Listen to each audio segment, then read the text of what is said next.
Blessings, good evening.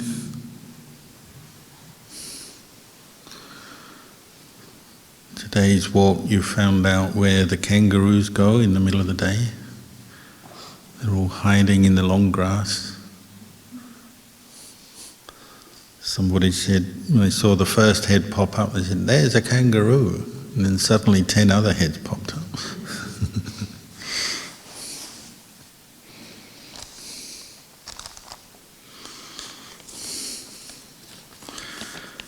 So, we have more questions today.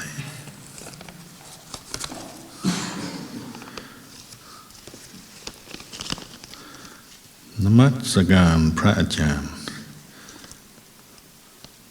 I am new to the retreat and brand new to meditation. I have not been chanting in the last 30 years. I have not been teaching my second child chanting, which I really want to do. In the last 3 days, I found that the chanting keeps my mind focused. I was wondering if the temple has the chanting book, the same one that we use here, in electronic format, and do we have it in Thai language? I would be very grateful if the temple has a copy in English or Thai that I may purchase to use at home, or if not, can you please point me in the direction where I can get a copy? ขอนมัสการมาด้วยความเคารพอย่างสูงนำทิพย์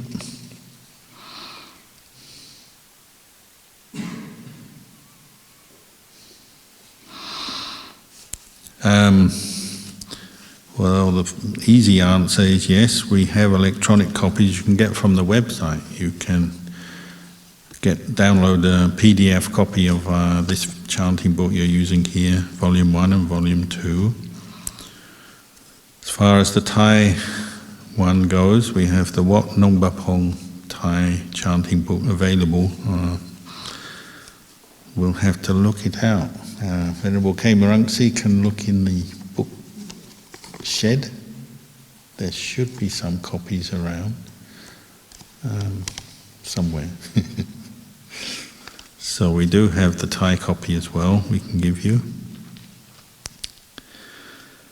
And I think you're just pointing out the truth that, especially if you're new to meditation, not yet so experienced, chanting is a very good way to develop mindfulness. It's a good way to deal with sleepiness. You chant, and the chanting keeps you awake. But not just sleepiness, can help you to deal with just general restlessness, distracted states of mind. So when you chant, the idea is that you focus on the words, the sound. If you lose your mindfulness, then you stop chanting because you start daydreaming. So very quickly you realize that you're not mindful and you come back to the chanting. The best of all is to learn the chants off by heart. So do them often enough to learn them off by heart, because once you know a chant, you can memorize it and know it for yourself. You can do it anywhere, even if you don't have a book, or if you're in the dark, or if you're on your own somewhere, you can chant anytime, any place. You can use chanting as a form of meditation. You know, unusual times, say you're sitting on an aeroplane.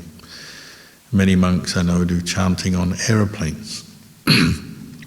Not loudly, but just privately chanting to themselves, blessing everyone for good energy, safety, and just as a way to practice mindfulness when traveling.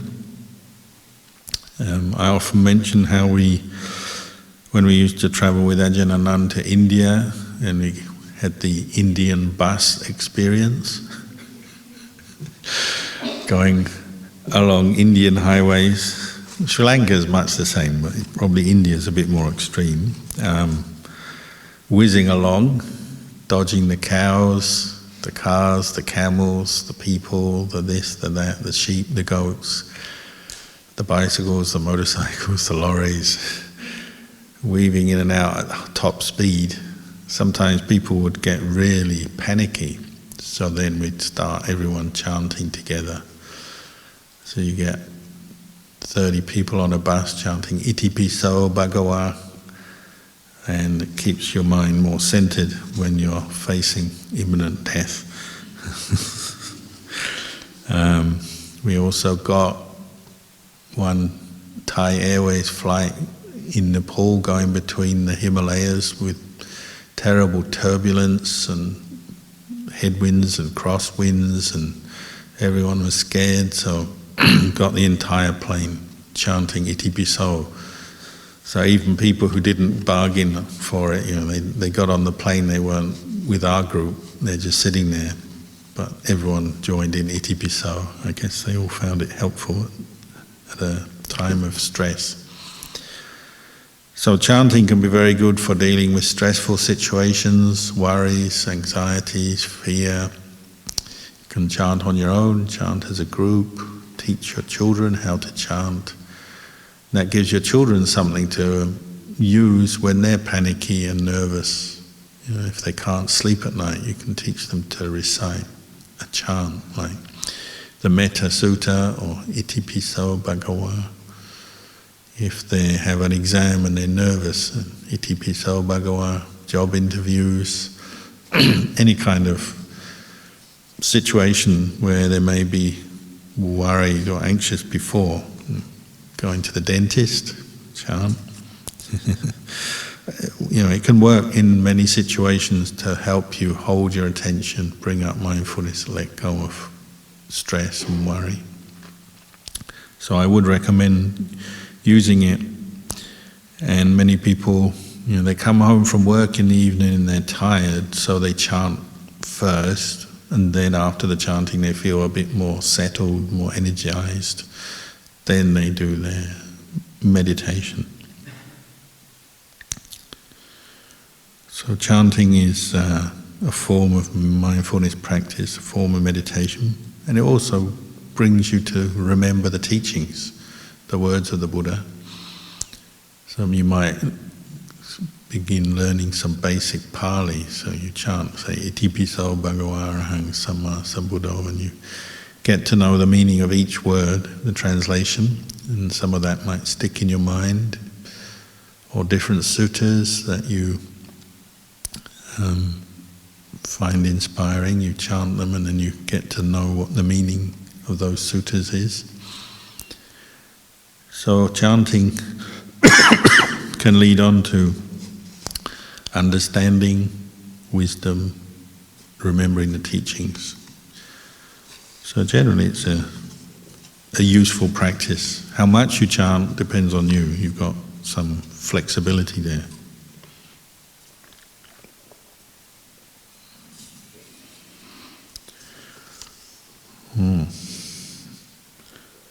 กราบนมัสการหลวงพ่อข้าขอความเมตตาหลวงพ่อเล่า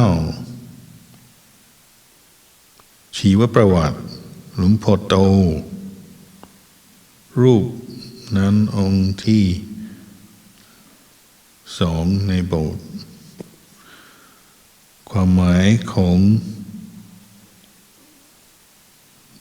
องค์รูปนั้นที่มือกำมือกันสองที่มืออย่างนี้ใช่ไหมกราบนมัสการด้วยความเคารพ So this is obviously a question in Thai about Somdet To, this monk, this statue. I just want to know a little bit more about his history, who he is and why he's sitting there with his two fists together. So I'll answer a little bit in Thai first and then give some English. ก็สมเด็จโตพรหมรังสีมีชื่อเสียงอยู่ประมาณเกือบ200 ปีที่แล้วเป็นอาจารย์ของรัชกาลที่5เนาะ อาจารย์ตาใช่ไหมใช่ ร.5มั้งเป็นอาจารย์ร.4เป็นผู้มีสติปัญญาดีมีความรู้ดีเป็นทั้งสมบูรณ์ด้วยปริยัติธรรมด้วยแล้วก็ออกธุดงค์ด้วยกรรมฐานเก่งนั่งสมาธิเก่งแล้วก็มีเรื่องเล่าเยอะเรื่องการสอนญาติโยมการสอนเมเดรอสีสอนในหลวง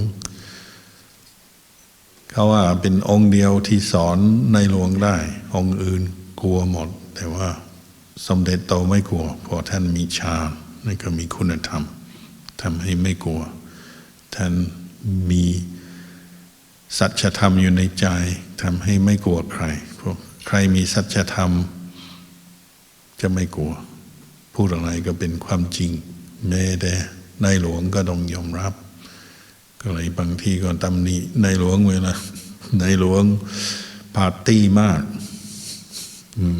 ไปกับผู้หญิงไปครับกลุ่มไปดื่มเหล้าไปอะไรสมเด็จโตก็พายเรือไปตักเตือนแล้วก็พายเรือกลับเพราะสมัยนั้นทุกคนอยู่ติดกับแม่น้ำเฉาประยามีวัดระฆังบางขุนพรหมมีวัดต่างๆในกรุงเทพสมเด็จโตก็เป็นพระผู้ใหญ่อยู่ที่นั่นที่ก็ต้องไปออกไปเทศสอนโปรดในหลวงด้วยแล้วก็ผู้หลักผู้ใหญ่ในเมืองแต่ก็สอนทั่วไปด้วยสอนญาติโยมพระเนรในวัดบางทีก็ไปอยู่อยุธยาเป็นบางช่วงบางช่วงก็หายไปอยู่ในป่าออกกรรมฐานไปวิเวกไปธุดงค์ท่านก็เลยมีประสบการณ์มาก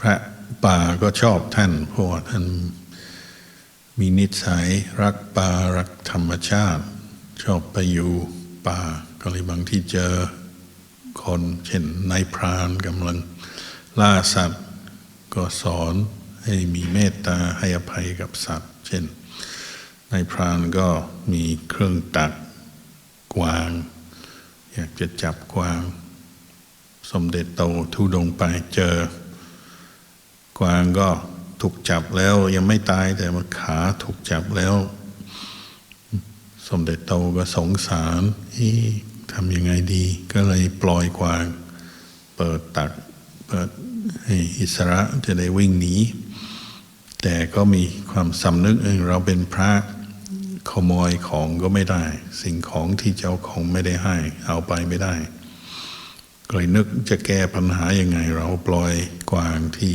เป็นของนายพรานเราจะทำยังไงก็เลยเอาขาตัวเองเข้าไปในตักจับไว้แล้วก็นั่งสมาธิรอสุดท้ายนายพรานก็มาเจอโอ้สมเด็จโตนั่งอายมากวิ่งกราบขอโทษแล้วก็เอาขาออกจากที่ตัก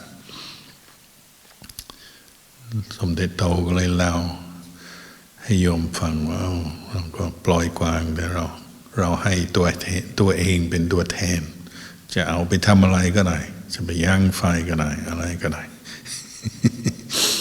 นายพรานก็โอ้ไม่ใช่ไม่เอาไม่ทำกลัวบาปแล้วก็ดูหนังก็มีหนังใน YouTube ได้ดูก็มีเรื่องเล่าเช่นไปเทศที่อยุธยานั่งเรือไปจากกรุงเทพไปอยุธยานั่งเรือไปวัดที่อยุธยาเทศในงานเทศเสร็จญาติโยมถวายทายทานเครื่องปัจจัยต่างๆเยอะเลยแล้วก็นิมนต์ท่านไปนอนบนกุฏิสมัยนั้นเป็นกุฏิไม้ยกสูงเพราะว่ามีน้ำท่วมเลยนอนในกุฏิชั้นบนสูงแล้วก็เข้ากองสิ่งของที่ญาติโยมถวายรอบท่านกำลังนอนกลางคืนก็มีขโมย2 คนพายเรือมาแล้วก็ไปที่กุฏิทำยังไงจึงจะขโมยของเพราะรู้ว่าของมีค่าอยู่ข้างบนอยู่กับท่าน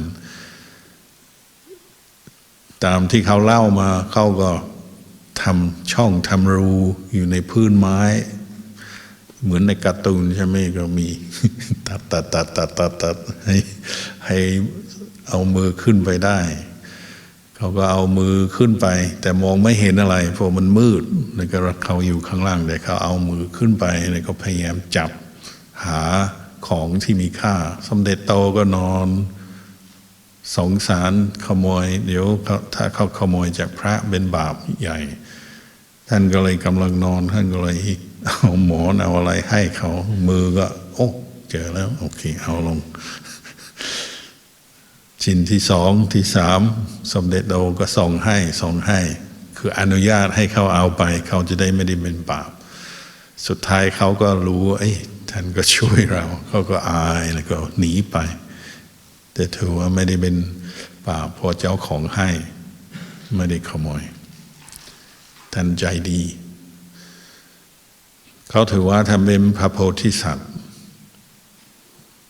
องค์หนึ่งต่อไปจะเป็นพระพุทธเจ้าต่อไปท่านก็เลยมีนิสัยอย่างนี้มีความรู้กว้างขวางแล้วก็รู้วิธีสอนคนกลับมาจากคนเป็นคนโจรคนไม่มีศีลกลับมาเป็นคนมีศีลให้เลิกเหล้าเลิกขโมยเลิกทำผิดศีลธรรมสอนดีสอนเก่ง พระเนนก็เหมือนกันสอนวินัยให้พระเนนในวัดบางทีสอนแบบเรียบง่ายเช่นมีเนนน้อยกลุ่มหนึ่งเราก็มีเนนน้อยเขาก็มีเนนน้อยปวดชั่วคราวเผลอสติคิดถึงบ้านก็เลยเอาตะกร้อออกมาแล้วก็เล่นในหน้าโบสถ์ในวัดกำลังเล่นกันแข่งกันแบบไม่สุภาพไม่เรียบร้อยสำหรับพระหรือเนนไม่ควรจะเล่นแบบนี้แต่เขาอดไม่ได้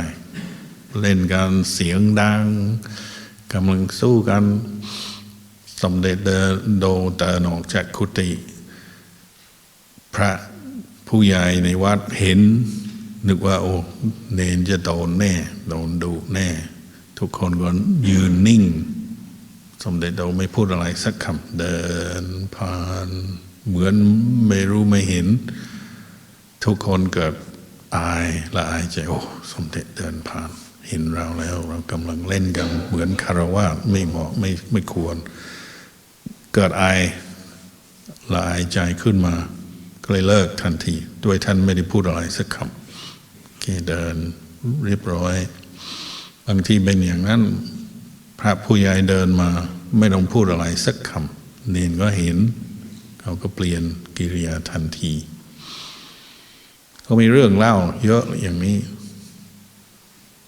คงจะมากเกินที่จะเล่าวันนี้แต่ว่าถือว่าเป็นพระโพธิสัตว์แล้วก็ที่ท่านนั่งอย่างนี้ก็เป็นพฤษณาธรรมกรรมก็คือกรรมดีขวามือก็กรรมดีสายมือก็กรรมชั่วให้กรรมดีทับกรรมชั่วคือเราทำกรรมดีทุกวันกรรมชั่วไม่ต้องทำเพราะเราทำกรรมดีไปก่อนทับไว้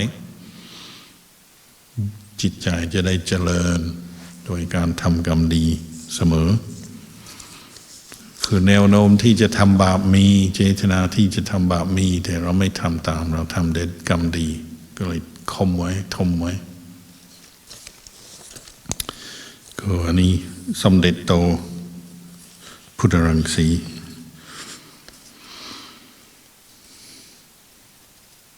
I was just talking about Samdet Tho is considered to be a bodhisattva, somebody who at some point in the future will become a Buddha. So bodhisattva, bodhisatta, strictly speaking, is somebody who's in a previous life has received confirmation from a previous Buddha that they at some point will become a Buddha, and the Buddha says, this person, this practitioner, at some point in the future will become a Buddha with this name, he'll be in this era, gives some basic details of the future, makes a prediction.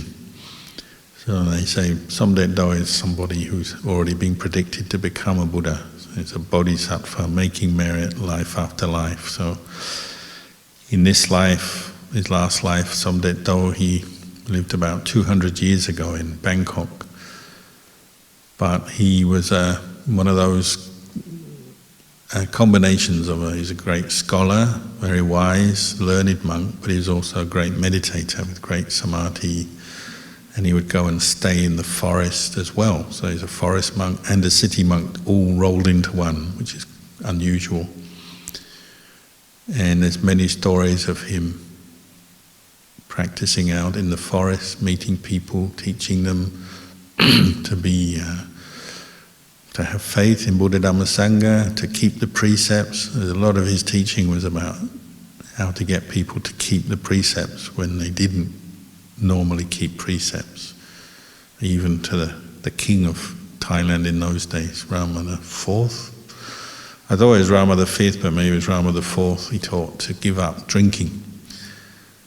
He was sitting in his monastery on one side of the Jalprayar River, and there was this party going on the other side. It was the king and all his mates drinking and whatevering. And so he went over in his little boat. In those days you didn't have cars, so you paddle your boat over. And he told the king off for making such a noise and drinking, and he said, "You should be a better example to the people." And the king sort of was caught red-handed and sort of, oh.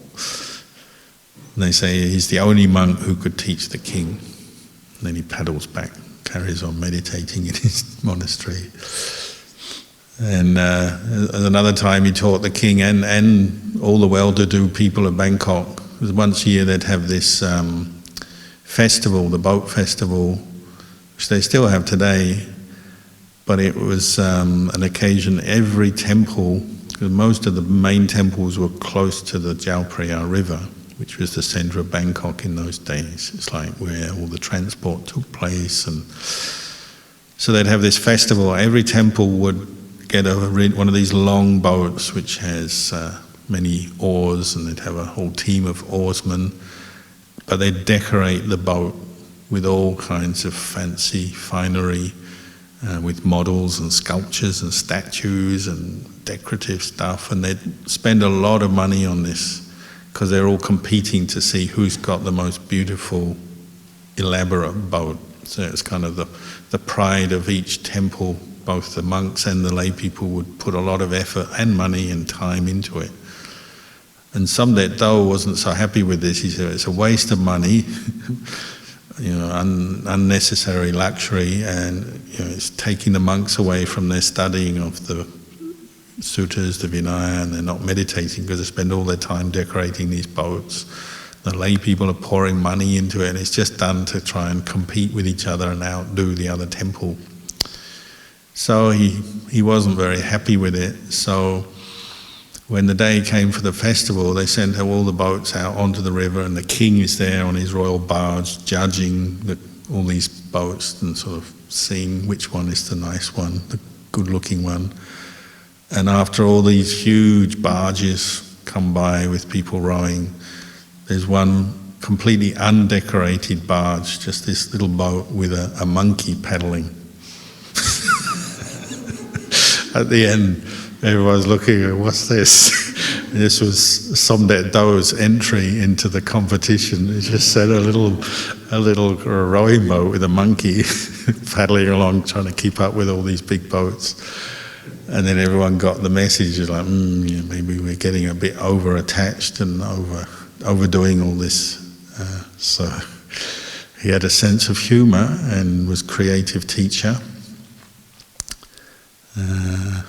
In the other there's lots of stories, I can't remember them all, but another one, was it him? I think it was him. The French sent some Catholic missionaries to try and convert the court of Siam into being Christians. They're always doing this, trying to get in there. And they wanted to catch the Buddhist monks out and show everyone how ignorant of science and the world the Buddhist monks were. So the French missionary walks into the middle of the court. I said, "I've got a question for your top monk." And they brought Somdet Do in, and he said, where is the center of the world? Somdet Dao just goes. He said, the world is a sphere, so wherever you point, you're pointing to the center. And the missionary couldn't say anything. It's like, yeah, you know, you're right, okay. You won that. So whatever they asked, he could match it. His knowledge and his wisdom was able to match the missionary, so they didn't get very far converting the court of Siam. One of the other things he's noted for is because he had such amazingly powerful jhana, samadhi, he's considered to make the best amulets ever in the history of Thai Buddhism. And when we say best, there's two ways people judge all these amulets that are constantly being made to this day by monks and people who work with monks. You know, there's the beauty in terms of aesthetic beauty and the kind of ingredients and the way it's made, what it's made out of, and the artwork on each little amulet. Sometimes they're made of earth with other ingredients, so like flowers from the shrine, the ash from the incense, perfume water and special holy water and all kinds of things mixed together. Sometimes they're made like that, sometimes just metal, ore, so bronze or different kinds of metal ore are melted to make amulets as well. But Thai Buddhists love amulets. That's nothing new, been around for hundreds of years. But Somdet Dao, he's generally considered to have the most powerful mind and the ability to impregnate his jhana into the amulet better than anyone else. So his amulets are really sought after because they're powerful, protective power. You know. Once you've got one of his amulets, bullets won't enter, knives won't enter, disaster doesn't come to you. That's the belief.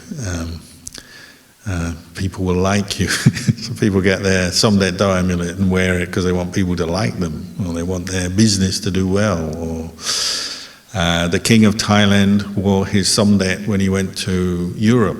You probably might be aware, it's a very famous event. The Thai king went on a tour of Europe, a diplomatic kind of strategy to stop all the European powers invading Thailand, because the English took Burma, Malaysia, Singapore, the French took Laos, Vietnam, Cambodia.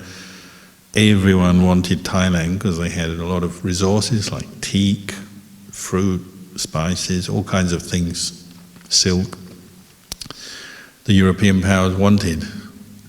So they were all they're kind of competing, lining up to invade Thailand. So the King of Thailand, very smart, he went around Europe on a grand tour to show that he's on the same level as them. He can talk with them, he can match them in diplomacy and knowledge of the world so that they're a little bit more respectful of him and his country so they wouldn't invade. And he was also very smart because France and England were trying to get Thailand, and so his first stop on his European tour was Russia, because the Tsar of Russia in those days could be used to play off the English and the French and sort of drive a wedge between them, get the Russian support. So that's where he went. And he took his Somdet Dao blessed amulet, was wearing it. And the story is, as soon as he enters the court of the Tsar of Russia, all the radiant light came out of the amulets. And this is something that people have seen before. They've got an amulet of Somdet, and the radiant light, the samadhi energy of Somdet comes out. And the Tsar saw it and said, "What's that?" He wanted to see, what's that? Because if you think about it, this is over 100 years ago when there's no electricity, no lights, no phones, no nothing, none of the modern gadgets. So if you've got an amulet and it starts radiating light, so you're going to say, "Oh, what's that?" So the Tsar was very impressed.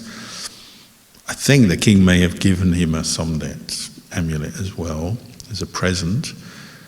but the metta energy coming from the amulet seems to have softened the Tsar, and they chatted all night, and they played cards, and they had a really good time together. And that went into the newspapers all over Europe. So everyone said, "Whoa, the King of Thailand, the King of Russia, they're really close. We better not invade Thailand." That's the kind of, quick version of history. So these amulets are sought after. If you live in Thailand, everyone wants a samdet. There's a lot of fakes around, unfortunately. But then if you ever get the genuine thing, then you really hold on to it, because they have all this samadhi energy in them. One teacher I was discussing this with, he said, the reason everyone respects Somdet Do is because if you have psychic powers, obviously most people don't, but if you do have psychic powers, you'll see that every molecule of material in each amulet blessed by Somdet Do has his face on it. Which may not mean much to you, but if you practice meditation a lot and you attain jhana, you'll know what that means. It means his samadhi energy has really penetrated the amulet in a very good way, very effectively, which is why these amulets are so sought after. And there's many stories. They are just stories, but stories of miracles, these amulets protecting people from danger, terrible car crashes, and they grab the amulet and they're saved, and elephants crashing through the jungle and they grab their amulet and they're saved, and all these kind of stories. Yeah. Could go on all night. So that's Somdet Do, very inspiring monk, very wise, very good meditator, very kind, compassionate. Compassionate in the sort of wise way, like I was telling the other story, the famous one is, gave a talk in a monastery in Ayutthaya, went on a boat from Bangkok up the river, stopped at the temple, gave a talk at a big event, and then he stayed the night there, and he stays in a kuti. And in those days the kutis are all very high because there's a lot of flooding, so they're on stilts. So he's sleeping up there, and after the talk they'd offered him lots of gifts. And in those days, the gifts offered to monks could be worth a lot of money. So he's sleeping on the top floor of this kuti, and two thieves sneak across the river into the temple. They want to steal all the goodies that have been offered to him during the night. They're not brave enough to go up top, so the story goes that they cut a hole. So I always think of like Tom and Jerry cartoon, sawing this hole. Get a hole in the wooden floor, and then they put their hand up and they're trying to find all this stuff which is piled up next to Somdet Do. He's just lying there and he's awake and he knows exactly what's going on. And so this hand comes up trying to find the stuff. So he just starts handing all his gifts to this hand. The hand takes it out, like, oh, I got something, okay. He gives it to his friend, and the hand comes back up. What else? Oh, yeah. And Somdet's just sitting there giving it to the guy because he didn't want him to make the bad karma of stealing from a monk, which would be very bad karma. So he's giving it to him. Okay, you're poor, you want this stuff, you have it. So the guy isn't making any bad karma because he's getting gifts from the monk. So many stories like that of Somdet Do's kindness.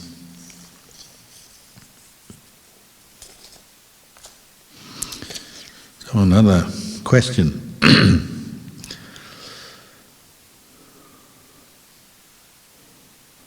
Dear Ajahn, how does Vipassana meditation help to reach Nirvana? Could you please explain? Well, the way one reaches Nibbana is by cultivating the Noble Eightfold Path. 8 factors, beginning with samadhi, right view, right thought, right action, right livelihood, right speech, right effort, right mindfulness, and right samadhi. You need all those 8 factors. So if they're all together in the mind being cultivated and coming up together, then vipassana becomes very good, very effective. Vipassana means clear seeing, clear knowing of the way things are. And traditionally we teach it focusing on the three universal characteristics of existence: anicca, dukkha, anatta. Impermanence, suffering, not self. In physical phenomena, rupa dhamma, so body, world. In mental phenomena, nama dhamma, feelings, memories, thoughts, sense consciousness. So to do that, you need all these other factors helping. You need some training you need to hear the Dhamma, training in right view, right thought. Need the stabilizing effect of keeping sila. Need to practice right effort, the effort to abandon unwholesome mental states, cultivate wholesome mental states. Need right mindfulness. And Vipassana is really coming particularly out of the practice of right mindfulness, but it also needs sila and right view supporting it. And we have to use mindfulness, this quality of knowing, directed to knowing the three characteristics in experience, both physical and mental phenomena, until the mind breaks down all the delusions, the attachment to self, the self-view, the kind of belief that things are permanent, things belong to us, this body is mine, my thoughts are mine, everything is me, mine, myself. Vipassana is breaking that down, isn't it? Until you get to the point where you just see everything is not mine, it's not self. I don't own anything. Often we call that seeing emptiness in form, the emptiness in mentality. So, as one practices, sometimes the characteristic of impermanence is the most prominent in one's insights. Sometimes the investigation of dukkha, sometimes investigation of not self, sometimes the investigation of sunyata, emptiness, is most prominent. But they all lead to the same thing, the purification of the mind, giving up of all wrong views and greed, anger, delusion, the mental defilements. So do it a lot, the Buddha said. Bhavita bahulikata. Do it a lot, meditate a lot, listen to the Dhamma, meditate a lot, contemplate a lot, and sooner or later, one day you'll reach Nibbana.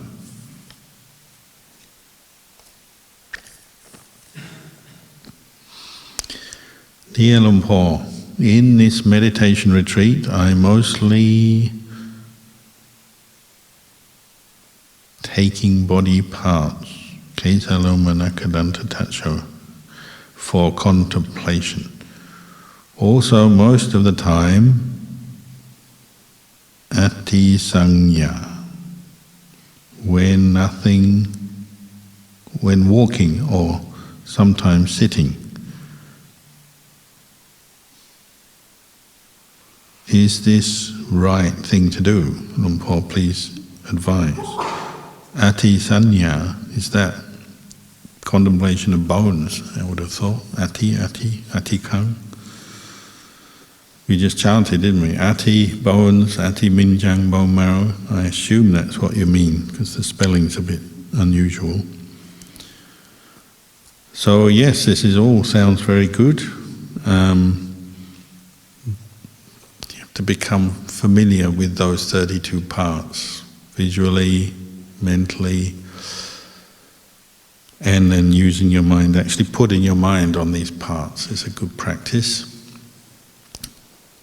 And slowly as you do that, you become more familiar with the 32 parts. You probably find there's one part or group of parts, sometimes groups of parts, but sometimes one part becomes the strong one, the one that you can really focus on easily and well, and it holds your attention. So it could be the solid things, could be the liquid things, could be one thing. Say if you're contemplating ati, bones, it could be one particular bone. So some people focus on the skull, or the jawbone, or the chest, or one part of the chest, or a finger bone, or a foot bone. Yeah, there's no one way here. As you're doing it more, there'll be certain clues that come up. Like you'll maybe have your own image arise. Sometimes images arise spontaneously. You have feelings of piti and sukha, rapture and joy arising as you focus on a certain body part, or you find a certain body part easy to stay with. Maybe just the recitation of it. And in the beginning, often we're just reciting, like you say, ati, ati, ati, or kesa, kesa, kesa, until the mind really becomes absorbed into the body part. And you may have an image that becomes a nimitta that you just focus on. But also there's this sense of breaking the body apart. We compare it, in the time of the Buddha they compared it to the chariot. Nowadays you'd compare it to your car.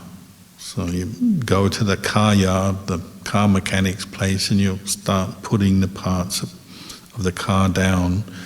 And you keep doing that, and then you can't see a car anymore because you just see all the parts spread around on the floor. It's the same with your body. Mentally, you're separating out all these different parts. Normally, we only see a person in the whole, and you just sort of look at someone and you recognize their features if you know that person. And you never go beyond that, do you? You're just looking, oh, your hair's nice today, oh, you've got light skin, dark skin, oh, you're tall, you're short, you're fat, you're thin.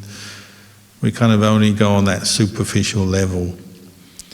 But here you're going deeper than that. You're breaking the body apart as a mental exercise.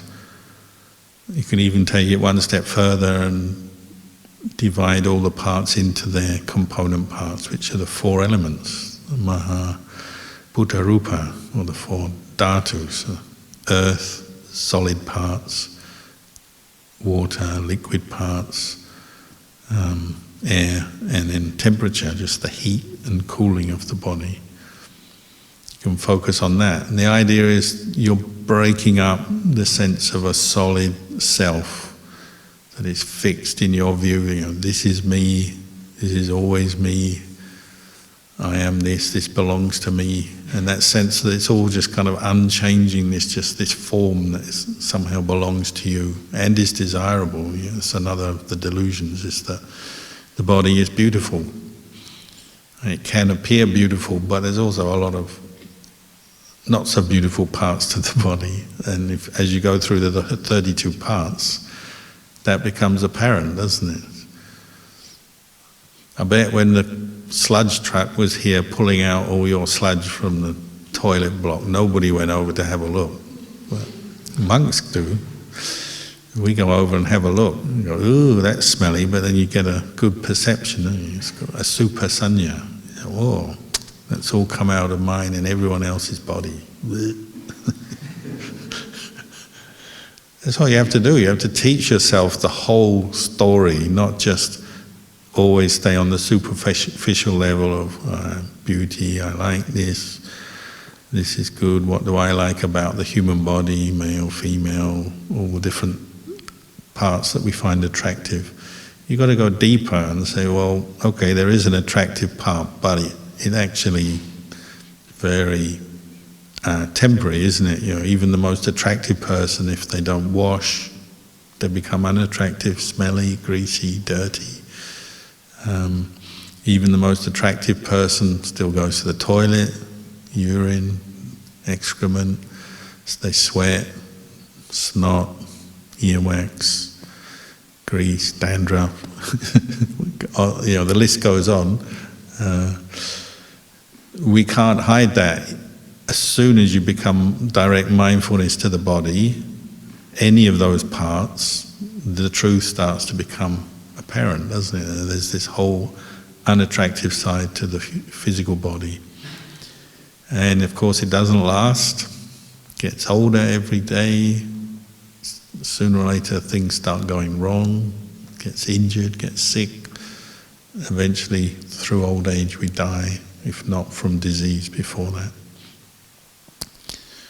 So it's a whole contemplation, and it's an essential part of the practice. It's not an optional one, but many people see it as optional because they don't like to contemplate the body.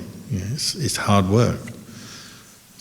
Many people find it boring, many people find it, they have aversion to this meditation, so you have to gently work up to it. So many people will do other meditations first to calm themselves. So metta meditation or the breath meditation. When they're feeling calm, then they turn to do this exploration of the body. The way the Thai Ajahns teach it, they say, Teo Pai Nai. You should go in for an internal tour of your body to really get to see it on the inside, like when you see surgery or an autopsy.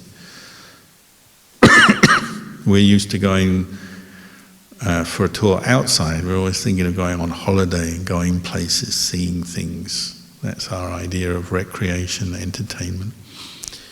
But the meditator's idea of recreation is going on an internal tour, getting familiar with bones and blood and flesh and organs and all this.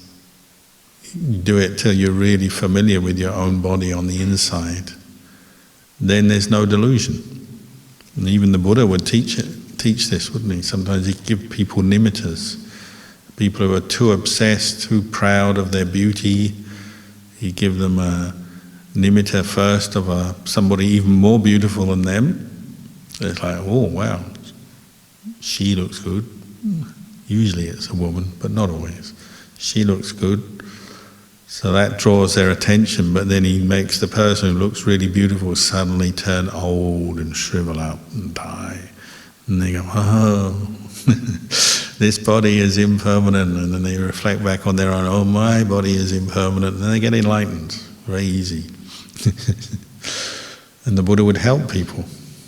And I know other teachers who've got good samadhi and they can spread metta and make people get really clear super nimittas, help them reduce some of their infatuation with the body.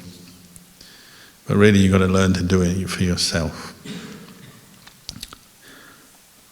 So yes, I would say it's a good practice to work on and be patient with it, except it might take a long time before you see it bearing fruit.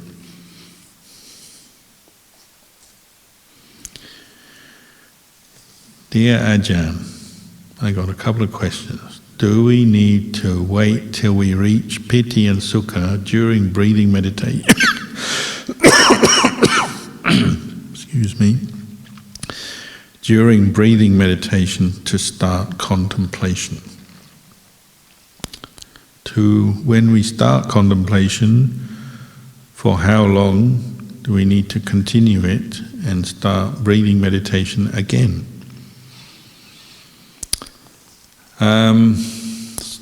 I guess, strictly speaking, you could say there's no one single answer to this, because each time you meditate, things will go a little bit differently than previously. You can't always plan, you can't always stick to a structure or a guideline. So sometimes you sit down and very quickly you become peaceful, maybe piti and sukha arise. And in another day you sit down and whatever you do, there's no piti and sukha and you're not peaceful. So it changes, but the general guideline is like you say, when piti and sukha start to arise, you feel calm, stable, and the more stillness you have, the mind is in one place, the brighter it becomes. Then you are in a position maybe to try contemplating. As we've just been exploring with the body, you could turn to contemplate the 32 parts of the body or the 4 elements when you're calm. And when you're calm, you might find you can do it without much revulsion, or your mind doesn't sort of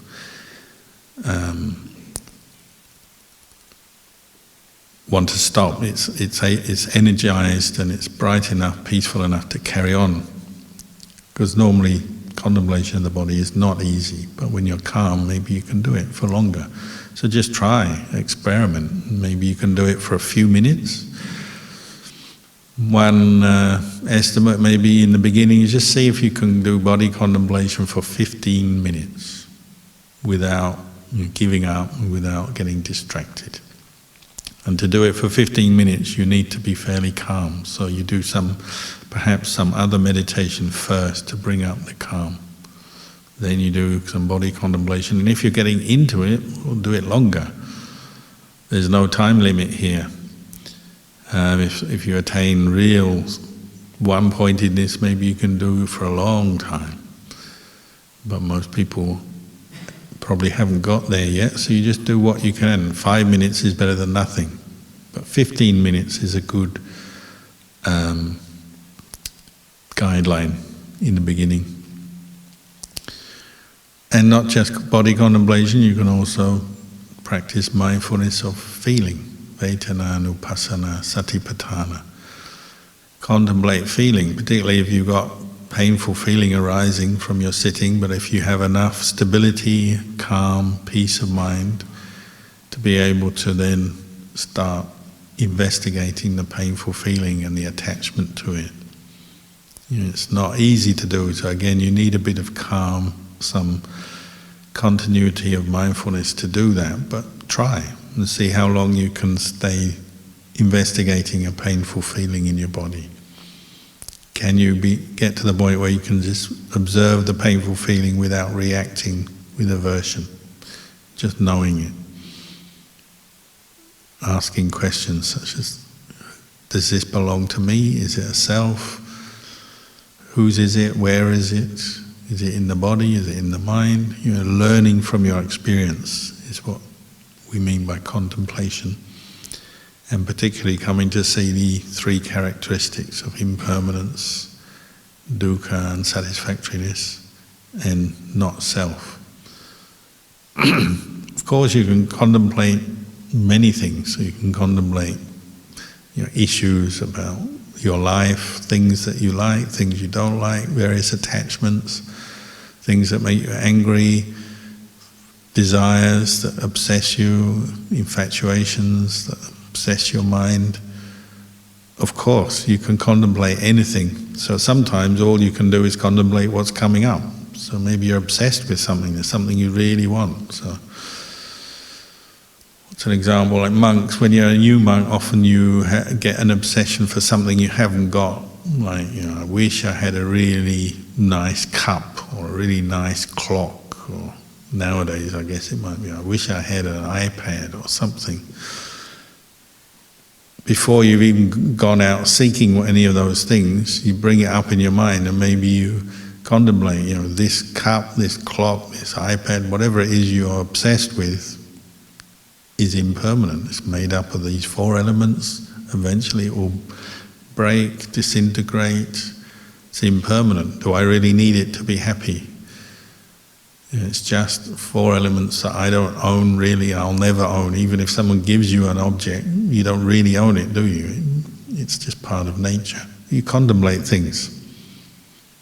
So you get these teachings like Ajahn Chah's famous one, the cup is already broken. And you can apply that to so many things, can't you? That's contemplation as well. Something that you're attached to, you've recognized there's an attachment and you can see that's causing you suffering. If you're attached to something, you're anxious about it, afraid that you'll lose it, you desire it, you want to see it, think about it, touch it, talk about it. Bring up the reflection, this is already broken, it's already damaged, it's already not self. Or maybe sometimes you give things away, things that you really like. Give them away to teach yourself to let go of attachment. So whether you're a monk or a lay person, there'll be plenty that obsesses your mind in life. It could be clothes, jewelry, car, house, all kinds of things that we attach to. You can contemplate them in your meditation. Once you've realized you've got an attachment, you bring it up. So you think of this beautiful house that you're so happy with, and just paint a picture of it in your mind as shabby, old, falling apart. Or some item of clothing that you really like. Just contemplate it. What if, when it's really old that I have to discard it, what would it look like? Or if it was really dirty, what would it look like, unwashed? Or some item that you've got a phone or computer or something you really like, what would it be like if it was dropped and cracked and broken? You can do those kind of exercises in your meditation to teach yourself about impermanence. So it could be the body, could be something external, could be a person. So another one that people do is, imagine when I'm dead. You imagine to yourself, if I'm dead, what would the world be like? You're gone from this place. One day I won't be here, you won't be here. There'll be another set of people talking about these same things probably. That's life, isn't it? One day you won't be here, the people you love won't be here, everyone gets old and dies. Contemplate that in your meditation. You find when you do that, all kinds of strong desires and aversions start to fade away, don't they? If you're focused on death and the impermanence of life, you think, what's the point of getting angry with that person anyway? We're all going to die. What's the point of fighting wars? We're all going to die anyway. You don't need to hasten it up and speed it up. People die anyway. Or if it's love, you say you're in a marriage and then there's somebody else comes along and you say, oh no, I'm falling in love with someone outside my relationship. Well, contemplate, one day I'll be dead, that your partner will be dead, and that new person who's come along who's causing you trouble will be dead. It's temporary. But to do that, you need to be mindful, you need to be calm to do it properly, don't you? It's not just a casual thought, it's like really looking at defilements, cravings, attachments, seeing them as impermanent, as not self. So whatever it is, can be physical, mental, do it. Another question. Ajahn, can Ajahn please give guidance on the 7th precept for those taking 8 precepts? In current times, with all the advanced things, example, social media, what will be within and what will be considered breaking the rule? Oh, well, everyone should have turned their phones off from day one. Social media shouldn't even be featuring here.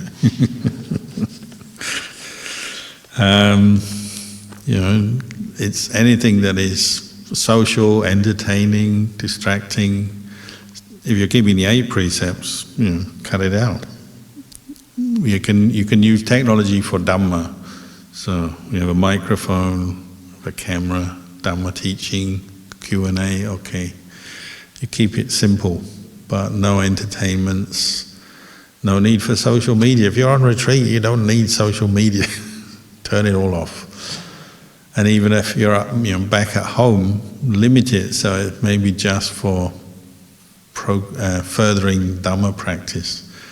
What does it do? Social media distracts you, and you can spend all night on it, all day on it, all night on it, and you become very unmindful and full of distracted thoughts, all kinds of desires, likes and dislikes.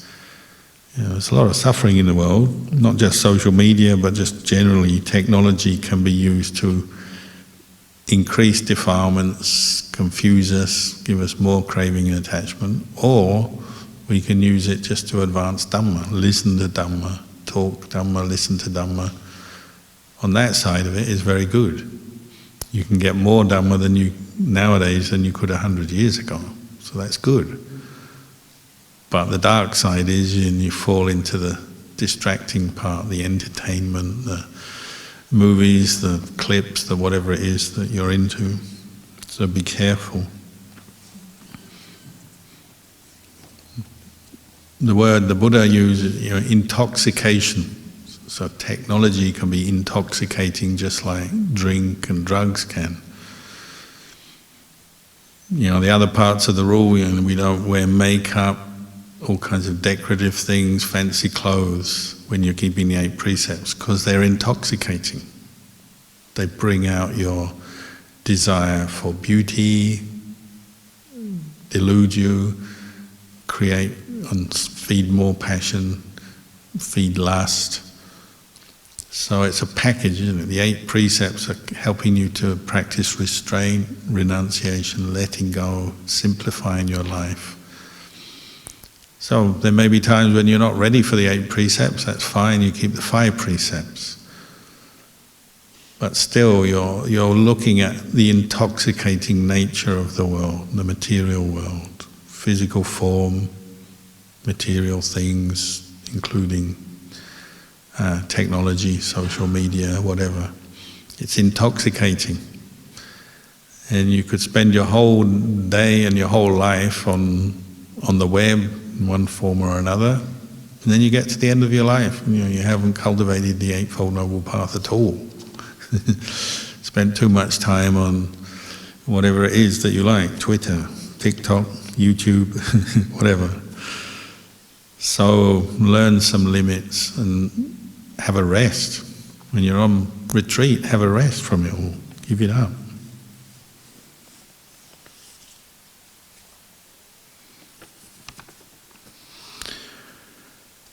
What are the benefits of walking meditation? As I've been focusing on walking step by step. Just that.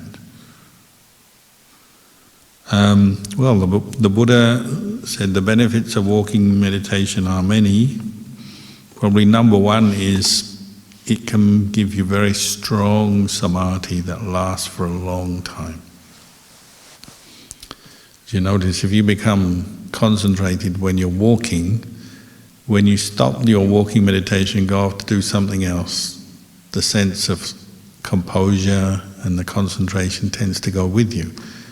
And so it lasts longer. When you're sitting, unless you're very careful, even if you're concentrated, calm, in samadhi when you're sitting, you get up, you walk away, and it's gone.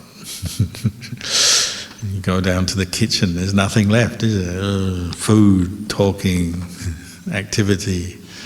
Sitting meditation, it's quite hard to maintain mindfulness when you get up and move away and change posture, change activity. Well, walking meditation, the mindfulness tends to go with you better. So monks do a lot of walking meditation. Lay people tend to be a bit weak on walking meditation. Maybe too busy, not so much opportunities, but really you should practice it because you can then incorporate it into your day. Walking around in your day every time you walk, it becomes walking meditation. And your mindfulness and your samadhi will improve.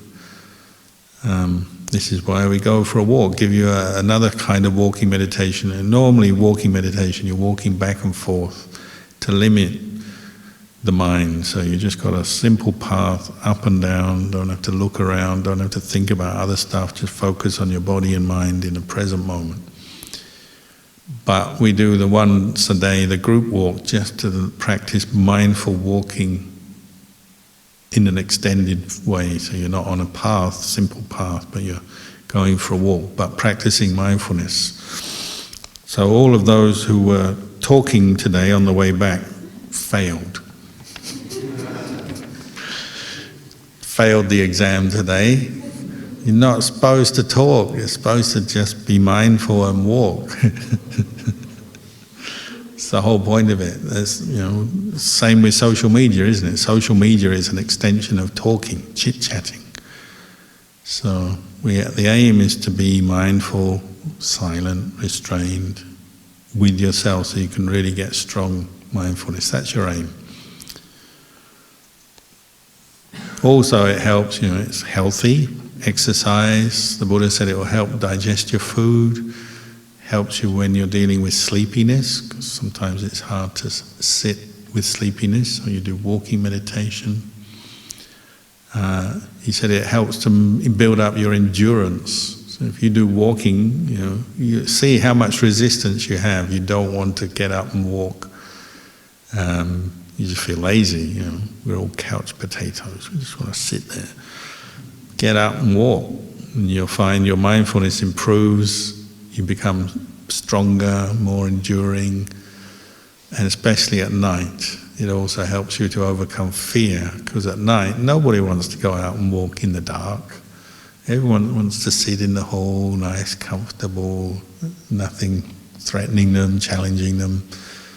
But actually, when I was a young monk, the teachers would kind of kick us out and go and walk meditation in the dark. And they say, if you really want to do it properly, don't even light a candle, just walk in the dark. If you tread on a few ants and they bite you, oh, so be it. Tread on a snake, okay, so be it. Practice. Working with your fear of ghosts, fear of animals, inconvenience. You know, nobody wants to walk at night, it's cold, it's late. That's the whole point. You're teaching yourself to let go of some of your attachments.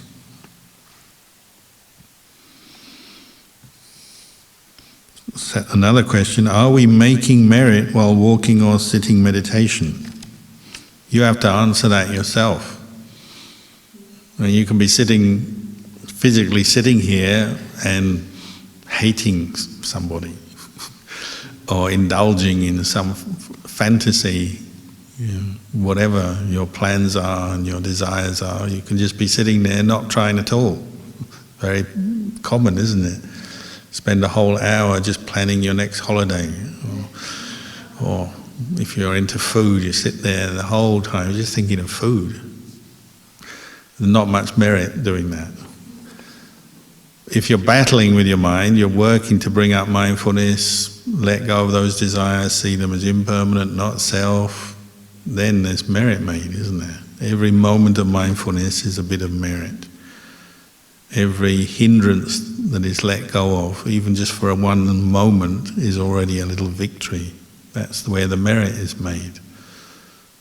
Changing your mind from being angry to being kind, from being greedy, selfish, to be practicing renunciation, letting go, contentment, bringing up attention on the mind, on the meditation object, the most meritorious. You make your mind calm, stable in samadhi, and then contemplate impermanence. Just doing that once is better than living 100 years without doing it.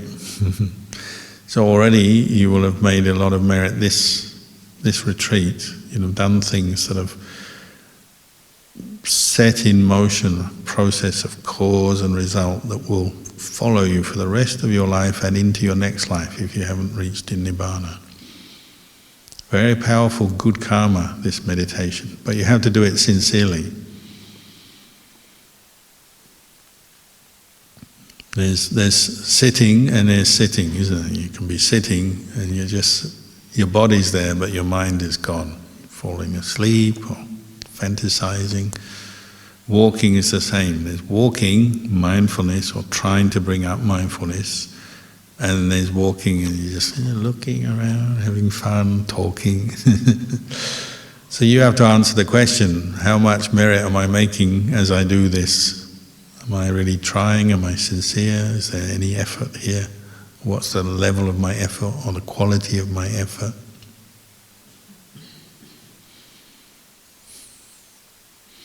Usually you know at the end of the session whether you're making much merit. Because if you're making merit, you're going to be content, happy. Even if you got painful body or you feel tired, but if you have merit in your mind, you'll carry on feeling content.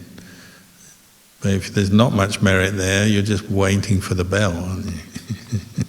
When's the bell coming? Are there any activities for meditation besides walking and sitting? If so, please advise. You can practice mindfulness in every posture. Lying down, you can do it. It's not advisable to do it a lot, but every night, if you go to sleep in the lying down posture, practice mindfulness before you go to sleep. Mindfulness of breathing, loving kindness, until the moment you fall asleep. That would be your goal. And then in the morning you wake up, pick up the breath again, start again. So you can do it lying down, sitting on the floor, sitting on a chair, walking, standing. Who stands silently being mindful of standing? Very few people you ever see doing that. If you're standing, you're doing something, aren't you? Mostly it's talking, standing, talking with someone, or looking at your phone, and your mind is going out all over the place. But just standing mindfully. Like in the old days, people used to stand and wait for things, didn't they? Nowadays, no one wants to wait, and they've all got cars, and everyone's in a hurry. But in the old days, you had to wait. When I was a kid, you wait for the bus, you wait in line for something. If you're practicing mindfulness, those can be very good moments just to be composed with yourself as you're standing, waiting. So every posture and every activity can become a practice of mindfulness. But you have to have the attitude is how can you use it to practice further your mindfulness. Sitting in a car, if you're driving, then the mindfulness is with the driving. If you're the passenger, then you can sit there, you can even do mindfulness meditation, close your eyes, do mindfulness of breathing while you're a passenger in a car, can't you? We have to broaden our understanding of mindfulness practice to apply it in many different areas of our life.